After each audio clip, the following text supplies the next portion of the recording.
Bom, vimos então como a sensibilidade, uma primeira análise rápida da sensibilidade humana e das representações sensíveis com as quais ela lida, ela já nos apresenta um certo tipo de estranhamento, pelo menos, né? Pelo menos uma boa margem de estranhamento, né? Aparentemente o mundo que ela nos oferece, que o conteúdo das impressões, né, dessas informações sensoriais nos apresenta, é um mundo fragmentado, né? Não é um mundo composto de objetos como nós acreditamos que ele seria. Bom, esse problema fica pendente, né, para a sequência do curso, mas nós já ficamos aí com uma certa suspeita, quer dizer, deve haver algum tipo de mecanismo interno, talvez, né, que propicie algum tipo de unificação dessas informações, porque senão nós viveríamos num universo totalmente fragmentário, não só fragmentário, como intermitente, né? Um universo que começa e termina rapidamente, né? Cada informação é separada das demais, então nós não teríamos sequer aquilo que nós chamamos de universo, né? Então, isso é verdade, apenas como curiosidade, nós podemos aprofundar isso ao longo do curso, né? O filósofo grego Aristóteles dizia o seguinte: olha, há um órgão no corpo humano responsável pela unificação dessas informações. Ele dizia que era o coração. O coração era uma espécie de sentido único que recebia essas informações oriundas da sensibilidade humana, né? A informação visual com a informação auditiva, e conectava de tal maneira que o que você percebia no sentido único, que ele dizia que cuja sede era o coração, né? Aí nesse órgão é que você percebia a unidade de um objeto, mas a nível dos 5 sentidos, né, digamos assim, dos sentidos periféricos, nós poderíamos chamar assim, embora Aristóteles não fale sobre isso, a nível dos sentidos periféricos, né, nós só temos a pura fragmentação. Tá? Mas vamos ficar com esse problema, por enquanto, em mente, porque já nos dá uma primeira entrada, né, naquilo que será certamente um dos problemas principais da teoria do conhecimento no Ocidente. Passamos então à segunda das faculdades que eu queria tratar aqui, que a gente chama de imaginação. A imaginação, diferentemente da sensibilidade, ela não é passiva, quer dizer, ela não recebe as representações com as quais ela lida de maneira passiva, não chegam prontas a ela, digamos assim. Ela tem a capacidade, por exemplo, ativa de manipular essas informações e transformá-las de diferentes maneiras, né?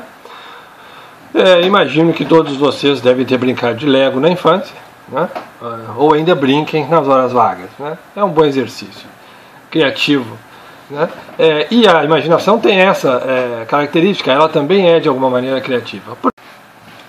Bom, vimos então como a sensibilidade, uma primeira análise rápida da sensibilidade humana e das representações sensíveis com as quais ela lida, ela já nos apresenta um certo tipo de estranhamento, pelo menos, né?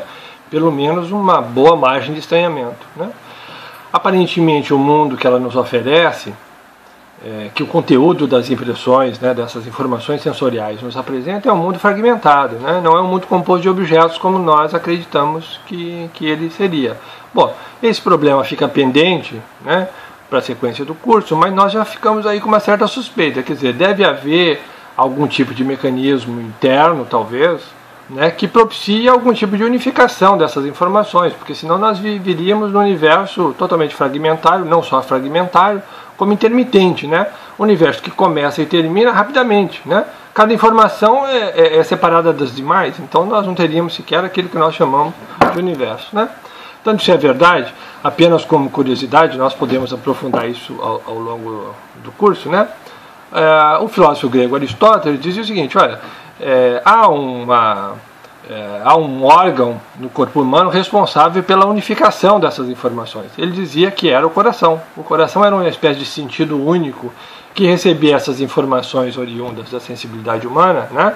A informação visual com a informação auditiva, e conectava de tal maneira que o que você percebia no sentido único, que ele dizia que cuja sede era o coração, né? Aí nesse órgão é que você percebia a unidade de um objeto, mas a nível dos 5 sentidos, né, digamos assim, dos sentidos periféricos, nós poderíamos chamar assim, embora Aristóteles não fale sobre isso, a nível dos sentidos periféricos, né, nós só temos a pura fragmentação. Tá? Mas vamos ficar com esse problema, por enquanto, em mente, porque já nos dá uma primeira entrada, né, naquilo que será certamente um dos problemas principais da teoria do conhecimento no Ocidente. Passamos então à segunda das faculdades que eu queria tratar aqui, que a gente chama de imaginação. A imaginação, diferentemente da sensibilidade, ela não é passiva, quer dizer, ela não recebe as representações com as quais ela lida de maneira passiva, não chegam prontas a ela, digamos assim. Ela tem a capacidade, por exemplo, ativa de manipular essas informações e transformá-las de diferentes maneiras, né? Imagino que todos vocês devem ter brincado de Lego na infância, né? Ou ainda brinquem nas horas vagas, né? É um bom exercício criativo, né? E a imaginação tem essa característica, ela também é de alguma maneira criativa. Bom, a imaginação, então, tem essa característica, né? Ela funciona como um jogo de Lego, né? Ela recombina informações que são oriundas da sensibilidade e pode recombiná-las de maneira diferente, né? De tal maneira que eu posso tranquilamente imaginar algo que eu nunca percebi, né? Independentemente dessa, digamos assim, dessa relativa atividade, já que a sensibilidade é inteiramente passiva, a imaginação ela cria alguma coisa, nós acabamos de dizer que ela é criativa. Dessa atividade que a caracteriza, né, ela está limitada pelas informações que são oriundas da sensibilidade. De qualquer maneira, o que há em comum entre as representações sensíveis, né, o que nós chamamos de impressões ou os dados sensíveis, e as representações da imaginação, que nós podemos chamar de imagens, né, então o que há de parecido ou semelhante entre uma imagem e um dado sensível é que ambos são referências particulares ao seu conteúdo, né? Ambas lidam com informações que são particulares. Isso é diferente, né, da maneira como a razão humana se refere às coisas. Só para você ter um exemplo, nós agora há pouco estávamos nos referindo a uma girafa verde, que é objeto de uma imaginação. Bom, tanto a girafa que eu efetivamente percebo, quanto a girafa que eu imagino, elas ambas estão localizadas num lugar no espaço e num instante do tempo, né? Elas são, portanto, particulares. Quando eu penso girafa, eu não estou me referindo a uma girafa que eu vi ontem apenas, ou uma girafa que está na África, ou uma girafa que está no Zoológico de Brasília, ou uma girafa que ainda não nasceu e nascerá nos próximos anos. Estou me referindo a todas elas indistintamente. Então, essa é uma característica básica do nosso pensamento. Quando nós pensamos, nós usamos conceitos. E a característica essencial da representação, que nós chamamos de conceito, é que ele é uma referência universal às coisas. Ele se refere a todos os membros de uma determinada classe, né? Então isso é uma característica que difere a maneira como nós nos referimos conceitualmente às coisas, portanto, quando nós pensamos, né, da maneira como nós, por exemplo, percebemos sensivelmente as coisas, né? Sensibilidade, imaginação trabalham com informações particulares, e a razão trabalha com informações universais, né? Essa é talvez a grande característica da razão humana, ao lado, obviamente, do fato dela ser absolutamente ativa. O que eu quero dizer com isso, né? Ela lida com esses conceitos, né? Ela pode forjar conceitos novos, por exemplo, né? Há pouco tempo, sei lá, 10 anos atrás, ninguém nunca tinha ouvido falar num bóson de Higgs, né? Bom, o bóson de Higgs hoje, é um conceito usual na física, né? Os aceleradores de partículas lidam com isso, né? Os aceleradores de partículas lidam com isso, e isso passa a fazer parte das descobertas científicas, né? Então é um conceito novo. Então a razão humana pode criar conceitos novos, assim como nós criamos o conceito de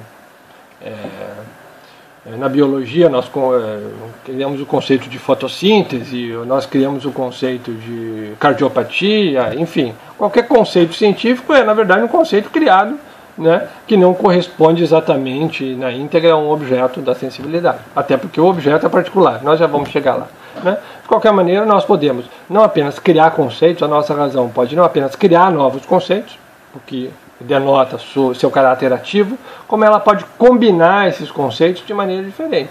Então ela mantém aquela atividade que era típica da imaginação, aquela do Lego de combinar as partes de maneira diferente, mas ela também pode criar novas representações. Então a razão humana é, nesse sentido, totalmente livre, né? A imaginação parcialmente livre, porque ela pode recombinar as peças, mas não cria uma peça nova, e a sensibilidade, por outro lado, seria uma faculdade inteiramente passiva, porque ela apenas recebe as informações, né?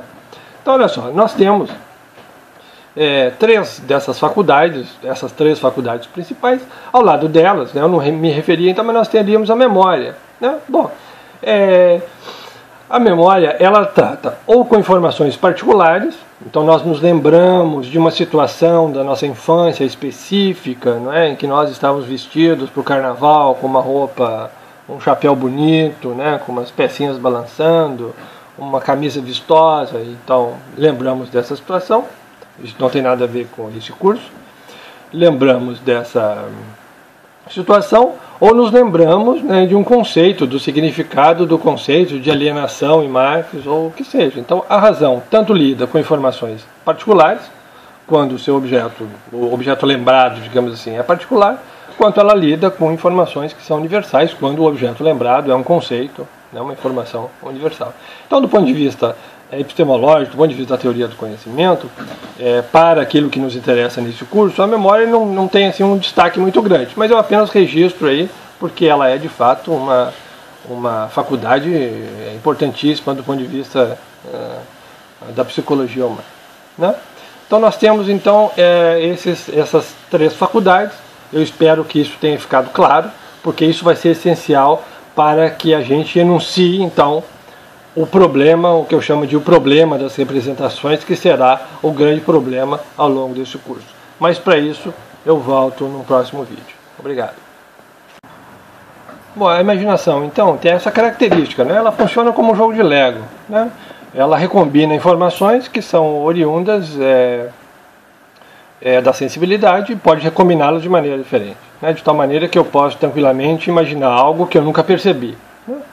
Independentemente dessa, digamos assim, dessa relativa atividade, já que a sensibilidade é inteiramente passiva, a imaginação ela cria alguma coisa, nós acabamos de dizer que ela é criativa, dessa atividade que a caracteriza, né, ela está limitada pelas informações que são oriundas da sensibilidade. De qualquer maneira, o que há em comum entre as representações sensíveis, né, o que nós chamamos de impressões ou os dados sensíveis, e as representações da imaginação, que nós podemos chamar de imagens, né? Então o que há de parecido ou semelhante entre uma imagem e um dado sensível é que ambos são referências particulares ao seu conteúdo, né? Ambas lidam com informações que são particulares. Isso é diferente, né, da maneira como a razão humana se refere às coisas. Só para você ter um exemplo, nós agora há pouco estávamos nos referindo a uma girafa verde, que é objeto de uma imaginação. Bom, tanto a girafa que eu efetivamente percebo, quanto a girafa que eu imagino, elas ambas estão localizadas num lugar no espaço e no instante do tempo, né? Elas são, portanto, particulares. Quando eu penso girafa, eu não estou me referindo a uma girafa que eu vi ontem apenas, ou uma girafa que está na África, ou uma girafa que está no Zoológico de Brasília, ou uma girafa que ainda não nasceu e nascerá nos próximos anos. Estou me referindo a todas elas indistintamente. Então, essa é uma característica básica do nosso pensamento. Quando nós pensamos, nós usamos conceitos. E a característica essencial da representação, que nós chamamos de conceito, é que ele é uma referência universal às coisas. Ele se refere a todos os membros de uma determinada classe, né? Então isso é uma característica que difere a maneira como nós nos referimos conceitualmente às coisas, portanto, quando nós pensamos, né, da maneira como nós, por exemplo, percebemos sensivelmente as coisas, né? Sensibilidade, imaginação trabalham com informações particulares e a razão trabalha com informações universais, né? Essa é talvez a grande característica da razão humana, ao lado, obviamente, do fato dela ser absolutamente ativa. O que eu quero dizer com isso, né? Ela lida com esses conceitos, né? Ela pode forjar conceitos novos, por exemplo, né? Há pouco tempo, sei lá, 10 anos atrás, ninguém nunca tinha ouvido falar num bóson de Higgs, né? Bom, o bóson de Higgs hoje, é uma conceito usual na física, né? Os aceleradores de partícula lidam com isso, né? Os aceleradores de partícula lidam com isso, e isso passa a fazer parte das descobertas científicas, né? Então é um conceito novo, então a razão humana pode criar conceitos novos, assim como nós criamos o conceito de...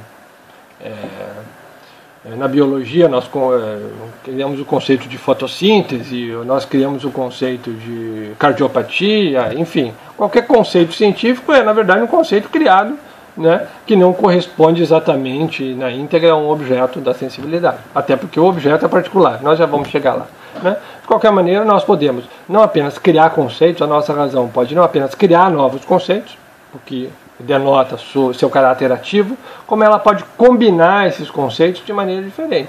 Então ela mantém aquela atividade que era típica da imaginação, aquela do Lego de combinar as partes de maneira diferente, mas ela também pode criar novas representações. Então a razão humana é, nesse sentido, totalmente livre, né? A imaginação parcialmente livre, porque ela pode recombinar as peças, mas não cria uma peça nova, e a sensibilidade, por outro lado, seria uma faculdade inteiramente passiva, porque ela apenas recebe as informações, né? Então, olha só, nós temos três dessas faculdades, essas três faculdades principais. Ao lado delas, né, eu não me referi, então, mas nós teríamos a memória, né? Bom, a memória, ela trata ou com informações particulares, então nós nos lembramos de uma situação da nossa infância específica, não é, em que nós estávamos vestidos para o carnaval com uma roupa, um chapéu bonito, né, com umas pecinhas balançando, uma camisa vistosa, então lembramos dessa situação. Isso não tem nada a ver com esse curso. Lembramos dessa situação, ou nos lembramos, né, de um conceito, do significado do conceito de alienação em Marx, ou o que seja. Então a razão tanto lida com informações particulares, quando o objeto lembrado, digamos assim, é particular, quanto ela lida com informações que são universais, quando o objeto lembrado é um conceito, né, uma informação universal. Então, do ponto de vista epistemológico, do ponto de vista da teoria do conhecimento, para aquilo que nos interessa nesse curso, a memória não tem assim, um destaque muito grande, mas eu apenas registro aí, porque ela é de fato uma faculdade importantíssima do ponto de vista da psicologia humana, né? Então nós temos então essas três faculdades. Eu espero que isso tenha ficado claro, porque isso vai ser essencial para que a gente enuncie, então, o problema, o que eu chamo de o problema das representações, que será o grande problema ao longo desse curso. Mas para isso, eu volto no próximo vídeo. Obrigado.